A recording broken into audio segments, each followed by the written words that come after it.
કચ્છમાં ભચાઉ પોલીસ પર થાર કાર ચડાવી દેવાના પ્રયાસ મામલે સસ્પેન્ડેડ લેડી કોન્સ્ટેબલ નીતા ચૌધરીની મુશ્કેલીમાં ઓર વધારો થયો છે। નીતા ચૌધરીને તેની સામે હત્યાના પ્રયાસનો ગુનો નોંધાયા બાદ નીચલી કોર્ટમાંથી જામીન પર છુટકારો થયો હતો।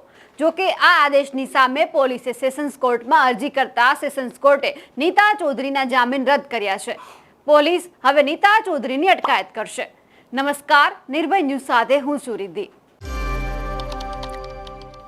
કચ્છના ભચાઉમાં 30 જૂનના દિવસે પોલીસે કુખ્યાત બુટલેગરને પકડવા માટે થાર કારને રોકવાનો પ્રયાસ કરતા થાર પોલીસ પર ચડાવી દેવાનો પ્રયાસ કરવામાં આવ્યો। પોલીસે થાર કારને રોકી તલાશી લેતા કારમાંથી બુટલેગર સાથે સીઆઈડી ક્રાઇમમાં ફરજ બજાવતી લેડી કોન્સ્ટેબલ અને દારૂનો જથ્થો પણ મળી આવ્યો।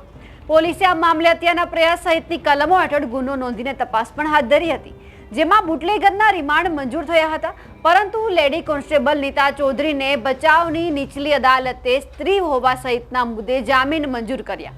આદેશ સામે પોલીસે ભચાઉની સેશન્સ કોર્ટમાં અરજી કરી, જેની ગઈકાલે થયેલી સુનાવણી બાદ આજે લેડી કોન્સ્ટેબલને પહેલા મળેલા જામીન રદ કરવાનો કોર્ટે આદેશ કર્યો છે। આદેશના પગલે હવે ફરી લેડી કોન્સ્ટેબલની પોલીસ દ્વારા અટકાયત કરવામાં આવશે।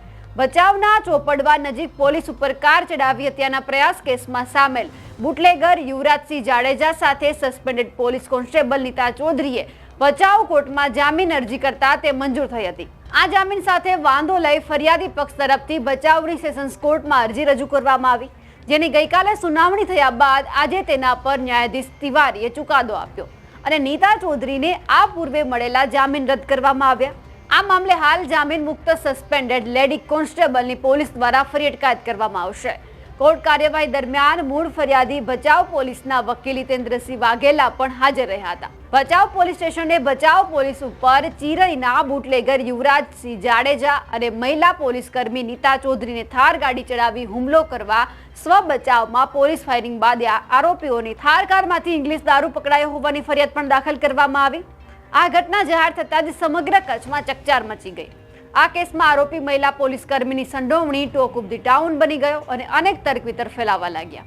ખાસ કરીને મહિલા કર્મી સામે કાયદાકીય પ્રક્રિયા દરમિયાન પહેલા કોર્ટે તેના રિમાન્ડ ના મંજૂર કર્યા અને ત્યારબાદ પોલીસ ઉપર હુમલામાં તેનો સીધો હાથ ન હોવાની દલીલ પણ માન્ય રાખી અને જામીન મંજૂર કરવામાં આવ્યા। જોકે સસ્પેન્ડેડ લેડી કોન્સ્ટેબલ સામે પ્રોહિબિશનના ગુનાની તપાસ હાલ તો યથાવત રહેતા તેની પોલીસ કસ્ટડી કાયમ રહી હતી।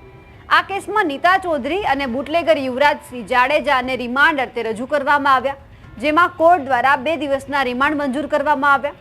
જે રિમાન્ડ પૂર્ણ થયા બાદ નીતા ચૌધરીનો પ્રોહિબિશનના કેસમાં પણ જામીન પર છુટકારો થયો। ભચાઉ પોલીસ સ્ટેશને નોંધાયેલી ફરિયાદ અનુસાર 4 દિવસ પહેલા રાત્રિના અરસામાં મોટી ચિરઈ ગામનો 30 વર્ષીય બુટલેગર યુવરાજસિંહ રાજેન્દ્રસિંહ જાડેજા કે જેના વિરુદ્ધ 16 પ્રોહિબિશનના ગુના નોંધાયેલા છે, એમાં 4 ગુના જે નોંધાયેલા છે તેમાં તેને પકડવાનો બાકી હતો અને એલસીબી અને ભચાઉ પોલીસની ટીમ આરોપીને પકડવા પ્રયત્નમાં હતી। એ દરમિયાન જ એલસીબીએ ભચાઉ પોલીસને વાકેફ કરી અને આરોપી સફેદ કલરની કાર સાથે સામખિયાળી બાજુથી ગાંધીધામ તરફ જતો હોવાની બાતમી મળી અને ભચાઉ પોલીસે ધોરીમાર્ગ પરના ચોપડવા બ્રિજ પાસે આરોપીને પકડવા વોચ ગોઠવી। આ દરમિયાન સફેદ થાર આવતી દેખાતા તેને હાથે અને લાકડી વડે પોલીસે રોકાવી, પરંતુ કાર ઊભી રહેવાના બદલે ફરજ પર રહેલી પોલીસ ઉપર ચડાવી દઈ અને હત્યાનો પ્રયાસ કરવામાં આવ્યો। પોલીસે કારમાં સવાર યુવરાજસિંહ અને ગાંધીધામ સીઆઈડી ક્રાઇમની 34 વર્ષીય લેડી કોન્સ્ટેબલ નીતા ચૌધરીને ઝડપી પાડી અને બંને સામે હત્યાના પ્રયાસ સહિતની કલમ તળે ગુનો પણ નોંધવામાં આવ્યો અને આગળની તપાસ હાથ પણ ધરવામાં આવી હતી। થારમાંથી દારૂનો જથ્થો પણ મળી આવ્યો। નીતા ચૌધરી અને યુવરાજસિંહ જાડેજાનો કેસ ચર્ચાસ્પદ બનવા પાછળ વધુ એક કારણ એ પણ છે કે તેમની સામે બે પોલીસ ફરિયાદ નોંધવામાં આવી છે।